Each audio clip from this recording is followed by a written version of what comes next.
ನಮಸ್ಕಾರ ವೀಕ್ಷಕರೇ, ಪಾಕಸ್ತ್ರ ಚಾನಲಿಗೆ ಸ್ವಾಗತ. ಇವತ್ತು ನಾನು ಮಾವಿನ ಹಣ್ಣು ಹಾಕಿ ಮಳಿ ಸುಕ್ಕವನ್ನು ಮಾಡಿ ತೋರಿಸ್ತಾ ಇರೋದು.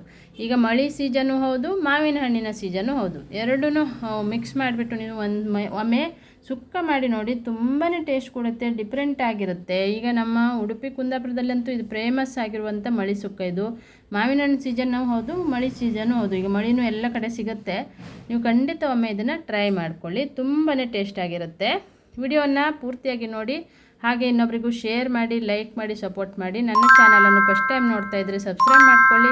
ಪಕ್ಕದಲ್ಲೇ ಇರುವಂಥ ಬೆಲ್ ಬಟನನ್ನು ಕ್ಲಿಕ್ ಮಾಡಿದರೆ ನಾನು ಯಾವುದೇ ಒಂದು ರೆಸಿಪಿಯನ್ನು ಅಪ್ಲೋಡ್ ಮಾಡಿದಾಗ ಅದರ ನೋಟಿಫಿಕೇಷನ್ ಫಸ್ಟ್ ನಿಮಗೆ ಬರುತ್ತೆ.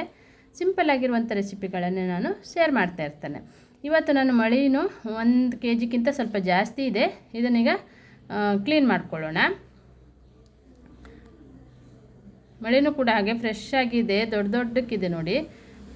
ಹೀಗಿದ್ರೇ ಚೆನ್ನಾಗಿರುತ್ತೆ. ಅದು ದೊಡ್ಡಕ್ಕಾಗಿ ಫ್ರೆಶ್ ಆಗಿರಬೇಕು, ಆವಾಗ ಟೇಸ್ಟು ಕೂಡ ಚೆನ್ನಾಗಿ ಬರುತ್ತೆ. ಇದನ್ನು ಒಂದು 4-5 ಸಲಿಗೆ ನಾನು ವಾಶ್ ಮಾಡ್ಕೊಳ್ತೇನೆ. ಅದರಲ್ಲಿ ತುಂಬ ಮರಳಿರುತ್ತೆ.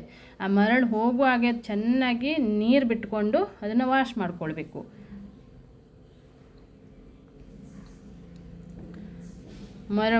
ಮಳಿಯನ್ನು ತೆಗುವಾಗ ಕೂಡ ಹಾಗೆ ಮರಳಲ್ಲಿನೇ ಹುಗಿದಿರುತ್ತೆ. ಅದನ್ನು ತೆಗೆದುಬಿಟ್ಟು ಅದನ್ನು ತಗೊಬಂದಿರ್ತಾರೆ. ಆದ್ರೂ ಅದರಲ್ಲಿ ತುಂಬಾ ಮರಳಿರುತ್ತೆ. ಮನೇಲಿ ತಗೊಬಂದುಬಿಟ್ಟು ನಾವು ಮತ್ತೆ ಒಂದು 4-5 ಸಲ ಆದರೂ ಅದನ್ನು ವಾಶ್ ಮಾಡ್ಕೊಳ್ಬೇಕು. ವಾಶ್ ಮಾಡಿಕೊಂಡು ಅದನ್ನು ಒಡೆದು ರೆಡಿ ಮಾಡಿ ಇಟ್ಕೊಂಡಿದ್ದೆ. ಈಗ ಇದನ್ನು ಸೈಡಲ್ಲಿ ಇಟ್ಕೊಳ್ಳೋಣ.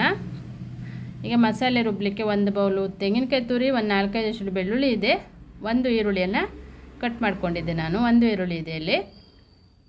ಈಗ ರುಬ್ಬಲಿಕ್ಕೆ ರೆಡಿ ಮಾಡ್ಕೊಳ್ತಾ ಇರೋದು. ಒಂದು 7-8 ಬ್ಯಾಡಗಿ ಮೆಣಸಿನ್ಕಾಯಿಯನ್ನು ತಗೊಂಡಿದ್ದೆ. ಈಗ ಎಲ್ಲ ಮಸಾಲೆಯನ್ನು ಹಾಕ್ಕೊಳ್ಳೋಣ. ಬ್ಯಾಡಗಿ ಮೆಣಸಿನ್ಕಾಯಿ ಎಲ್ಲ ಮಸಾಲೆಯನ್ನು ನಾನು ಹುರಿದು ಹಾಕ್ತಾ ಇರೋದು. 1.5 ಸ್ಪೂನ್ ಆಗುವಷ್ಟು ಕೊತ್ತಂಬರಿ ಕಾಳು ಹಾಕಿದ್ದೆ. 1/4 ಚಮಚ ಆಗುವಷ್ಟು ಜೀರಿಗೆಯನ್ನು ಹಾಕ್ಕೊಳ್ಳೋಣ. ನಂತರ 1/2 ಚಮಚ ಆಗುವಷ್ಟು ಕಾಳು ಮೆಣಸನ್ನು ಹಾಕ್ತಾಯಿದ್ದೆ ನೋಡಿ. ಒಂದು 10-15 ಮೆಂತ್ಯ ಕಾಳನ್ನು ಹಾಕ್ಕೊಳ್ಬೇಕು. ಈಗ 1/2 ಚಮಚ ಆಗುವಷ್ಟು ಉದ್ದಿನ ಬೇಳೆಯನ್ನು ಕೆಂಪಾಗಿ ಹುರಿದು ಅದನ್ನು ಕೂಡ ಹಾಕ್ತಾಯಿದ್ದೆ. ಉದ್ದಿನ ಬೇಳೆಯನ್ನು ಈ ರೀತಿ ಕೆಂಪಾಗಿ ಹುರ್ಕೊಳ್ಬೇಕು, ಹಸಿ ಉಳಿಬಾರ್ದು. ಅದು ಟೇಸ್ಟ್ ಬರಬೇಕಂದ್ರೆ ಕೆಂಪಾಗಿ ಕಂದು ಬಣ್ಣ ಬರುವ ಹಾಗೆ ಅದನ್ನು ಹುರ್ಕೊಳ್ಬೇಕು. ಮತ್ತು 1 ಚಿಟಿಕೆಗಿಂತ ಜಾಸ್ತಿನೇ ನಾನು ಓಂ ಕಾಳನ್ನು ಕೂಡ ಹಾಕ್ತಾಯಿದ್ದೆ. ಎಲ್ಲ ಮಸಾಲೆ ಹಾಕಿದ್ದಾಗಿದೆ. ಇವೆಲ್ಲವನ್ನು ಹುರಿದು ಹಾಕ್ತಾ ಇರೋದು. ಮಿಕ್ಸಿ ಬೌಲಲ್ಲಿ ಹಾಕಿ ಇದನ್ನು ತರಿಯಾಗಿ ರುಬ್ಕೊಳ್ಬೇಕು. ಈಗ ರುಬ್ಬಿದ್ದು ರೆಡಿಯಾಗಿದೆ ನೋಡಿ. ಇದನ್ನೀಗ ಸೈಡಲ್ಲಿ ಇಟ್ಕೊಂಡೋಣ. ಇಲ್ಲಿ 1 ಟೊಮೆಟೊ, ಹಾಗೆ ಒಂದು 4-5 ಅಷ್ಟು ಬೆಳ್ಳುಳ್ಳಿ ಇದೆ, 1 ದೊಡ್ಡ ಈರುಳ್ಳಿಯನ್ನು ಕಟ್ ಮಾಡಿ ಇಟ್ಕೊಂಡಿದ್ದೆ. ಟೊಮೆಟೊ ಹುಳಿ ಇಲ್ಲ, ಇಲ್ಲಿ ಮಾವಿನ ಹಣ್ಣು ಹಾಕ್ತಾಯಿದ್ದೆ ನಾನು, ಹಾಗಾಗಿ ಟೊಮೆಟೊ ಏನು ತುಂಬ ಹುಳಿ ಅನಿಸಲ್ಲ. 1 ಟೊಮೆಟೊ ಹಾಕಿದ್ದೆ. ಈಗ ಒಂದು ಪಾತ್ರೆ ತೊಗೊಂಡು 1-2 ಸ್ಪೂನ್ ಆಗೋಷ್ಟು ತೆಂಗಿನ ಎಣ್ಣೆ ಹಾಕಿ ಬೆಳ್ಳುಳ್ಳಿ ಹಾಗೆ ಈರುಳ್ಳಿ ಟೊಮೆಟೊವನ್ನು ಚೆನ್ನಾಗಿ ಫ್ರೈ ಮಾಡ್ಕೊಳ್ಬೇಕು. ಈಗ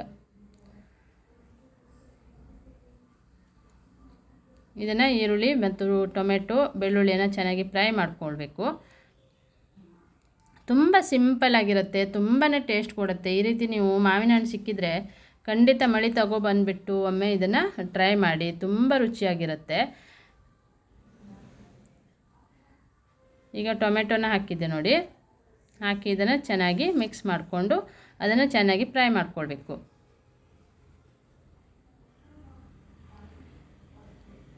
ಈಗ ಫ್ರೈ ಆಗ್ತಾ ಇದ್ದಂಗೆ ನಾನು ಮಳಿಯನ್ನು ಹಾಕಿದ್ದೆ. ಮಳಿಗೆ ಆವಾಗ ನಾವು ಉಪ್ಪೇನು ಹಾಕಲಿಲ್ಲ, ಇವಾಗ ಉಪ್ಪು ಹಾಕ್ಕೊಳ್ತೇನೆ. ಉಪ್ಪು ಮತ್ತು ಅರಿಶಿಣದ ಪುಡಿ ಹಾಕ್ಕೊಳ್ಬೇಕು. ಒಬ್ಬೊಬ್ಬರು ಹಾಕಿನೂ ಇಟ್ಟಿರ್ತಾರೆ, ನಾನು ಇವಾಗಲೇ ಹಾಕ್ತಾ ಇರೋದು. ಸ್ವಲ್ಪ ಕಲ್ಲು ಉಪ್ಪನ್ನು ಹಾಕ್ಕೊಳ್ಳೋಣ. ರುಚಿಗೆ ಅನುಗುಣಕ್ಕೆ ತಕ್ಕಂತೆ ಹಾಕ್ಕೊಂಡು ಈಗ ರುಬ್ಬಿದಂಥ ಮಸಾಲೆಯನ್ನು ಕೂಡ ಮಳಿ ಹಾಕಿದ ತಕ್ಷಣವೇ ಹಾಕಿಬಿಡೋದು. ಹಾಕಿ ನಮಗೆ ಎಷ್ಟು ನೀರು ಬೇಕು ನೋಡಿಕೊಂಡು ನೀರನ್ನು ಹಾಕ್ಕೊಳ್ಬೇಕೀಗ. ತುಂಬ ತೆಳ್ಳಗಾಗೋದು ಬೇಡ, ಹಾಗೆ ತುಂಬ ದಪ್ಪನೂ ಬೇಡ. ನಿಮಗೆ ಯಾವ ರೀತಿ ಬೇಕು ಅಂದ್ಕೊಂಡು ಅದಕ್ಕೆ ನೀರನ್ನು ಆ್ಯಡ್ ಮಾಡ್ಕೊಳ್ಬೋದು. ಇವಾಗ ಸ್ವಲ್ಪ ದಪ್ಪವಾಗಿದೆ, ಸ್ವಲ್ಪ ನೀರನ್ನು ಆ್ಯಡ್ ಮಾಡ್ತಾಯಿದ್ದೆ ನೋಡಿ. ಇದು ಕುದ್ದು ಇನ್ನೂ ದಪ್ಪ ಆಗುತ್ತೆ. ನನ್ನ ಚಾನಲನ್ನು ಸಬ್ಸ್ಕ್ರೈಬ್ ಮಾಡಿಕೊಂಡು ಇನ್ನೊಬ್ಬರಿಗೂ ನನ್ನ ವಿಡಿಯೋನ ಶೇರ್ ಮಾಡಿ, ಲೈಕ್ ಮಾಡಿ, ಸಪೋರ್ಟ್ ಮಾಡಿ. ಈಗ ಮಾವಿನ ಹಣ್ಣನ್ನು ಸಪ್ಪೆಯನ್ನು ಬಿಚ್ಕೊಂಡಿದ್ದೆ, ಅದನ್ನು ಸಣ್ಣ ಪೀಸ್ಗಳನ್ನಾಗಿ ಮಾಡಿಕೊಂಡು ಈಗ ಏನು ಕುದೀತಾ ಇದೆಯಲ್ಲ ಅದ್ರ ಜೊತೆಗೆ ಹಾಕಿ ಮಾವಿನ ಹಣ್ಣು ಹಾಕಿ ಮತ್ತೆ ಕುದಿಸ್ಕೊಳ್ಬೇಕು ಚೆನ್ನಾಗಿ. ಆ ಮಾವಿನ ಹಣ್ಣಿನ ಫ್ಲೇವರೆಲ್ಲ ಬಿಟ್ಕೊಂಡು ತುಂಬಾ ಟೇಸ್ಟ್ ಕೊಡುತ್ತೆ ಅದು. ಚೆನ್ನಾಗಿ ಇದನ್ನು ಕುದಿಸ್ಕೊಂಡ್ರೆ ಮಳಿ ಸಾರು ಅಥವಾ ಮಳಿ ಸುಕ್ಕ ರೆಡಿ ಆಗುತ್ತೆ. ತುಂಬ ಸಿಂಪಲ್ ಆಗಿದೆ ನೋಡಿ. ಒಮ್ಮೆ ಇದನ್ನು ಟ್ರೈ ಮಾಡಿ. ನಿಮಗೆ ಇಷ್ಟ ಆದಲ್ಲಿ ಒಂದು ಲೈಕ್ ಕೊಟ್ಟು ಇನ್ನೊಬ್ಬರಿಗೂ ಈ ಒಂದು ವಿಡಿಯೋವನ್ನು ಶೇರ್ ಮಾಡಿ. ಈಗ ಕುದ್ದಿದೆ ಇದು ಚೆನ್ನಾಗಿ. ಈ ರೀತಿ ಕುದಿಯುವಾಗ ಆ ಕಡೆ ಈ ಕಡೆ ಸ್ವಲ್ಪ ಸೌಟಲ್ಲಿ ಮಗ್ಚಾಡಬೇಕು. ಯಾಕಂದರೆ ತುಂಬಾ ಮಗ್ಚಾಡಬಾರ್ದು. ಆ ಕಡೆ ಈ ಕಡೆ ಮಾಡ್ತಾ ಇಲ್ಲ ಅಂದರೆ ತಳ ಹಿಡಿದು ಬಿಡುತ್ತೆ ಅದು. ನೋಡಿ ಈಗ ಕುದ್ದುಬಿಟ್ಟು ಮೇಲ್ಗಡೆ ಎಣ್ಣೆನೂ ಕಾಣ್ತಾ ಇದೆ ನಿಮಗೆ. ಈ ರೀತಿ ಅದು ಕುದ್ದಾಗ ನಾನೀಗ ಮುಚ್ಚಿಬಿಟ್ಟು ಸ್ಟವನ್ನು ಆಫ್ ಮಾಡ್ಕೊಳ್ತೇನೆ. ನೋಡಿದ್ರಲ್ಲಿ ಸಿಂಪಲ್ಲಾಗಿ ಟೇಸ್ಟಿಯಾಗಿರುವಂಥ ಮಳಿ ಸುಕ್ಕನೂ ರೆಡಿಯಾಗಿದೆ ವೀಕ್ಷಕರೇ. ಇದೇ ರೀತಿ ನನ್ನ ಚಾನಲಲ್ಲಿ ಹೊಸ ಹೊಸ ರೆಸಿಪಿಗಾಗಿ ನನ್ನ ಚಾನಲನ್ನು ಸಬ್ಸ್ಕ್ರೈಬ್ ಮಾಡ್ಕೊಳ್ಳಿ. ಪಕ್ಕದಲ್ಲಿರುವಂಥ ಬೆಲ್ ಬಟನನ್ನು ಕ್ಲಿಕ್ ಮಾಡಿದರೆ ನಾನು ಯಾವುದೇ ಒಂದು ರೆಸಿಪಿಯನ್ನು ಅಪ್ಲೋಡ್ ಮಾಡಿದಾಗ ಅದರ ನೋಟಿಫಿಕೇಷನ್ ಫಸ್ಟ್ ನಿಮಗೆ ಬರುತ್ತೆ. ಸಿಂಪಲ್ಲಾಗಿ ಹಾಗೆ ಟೇಸ್ಟಿಯಾಗಿರುವಂಥ ರೆಸಿಪಿಗಳನ್ನೇ ನಾನು ಶೇರ್ ಮಾಡ್ತಾ ಇರೋದು. ಈ ಮಳಿ ಸೊಪ್ಪನ್ನು ಕೂಡ ಹಾಗೆ ಒಮ್ಮೆ ಇದು ಡಿಫ್ರೆಂಟ್ ಆಗಿರುವ ಟೇಸ್ಟ್ ಕೊಡುತ್ತೆ. ಒಮ್ಮೆ ನೀವು ಇದನ್ನು ಟ್ರೈ ಮಾಡಿ, ಹಾಗೆ ಇನ್ನೊಬ್ಬರಿಗೂ ಇದನ್ನು ಶೇರ್ ಮಾಡಿ. ಇದನ್ನು ನೀವು ದೋಸೆ ಜೊತೆ ಅನ್ನದ ಜೊತೆನೂ ತುಂಬ ಚೆನ್ನಾಗಾಗತ್ತೆ. ವಿಡಿಯೋನ ಪೂರ್ತಿಯಾಗಿ ನೋಡಿದ್ದಕ್ಕೆ ಥ್ಯಾಂಕ್ ಯು.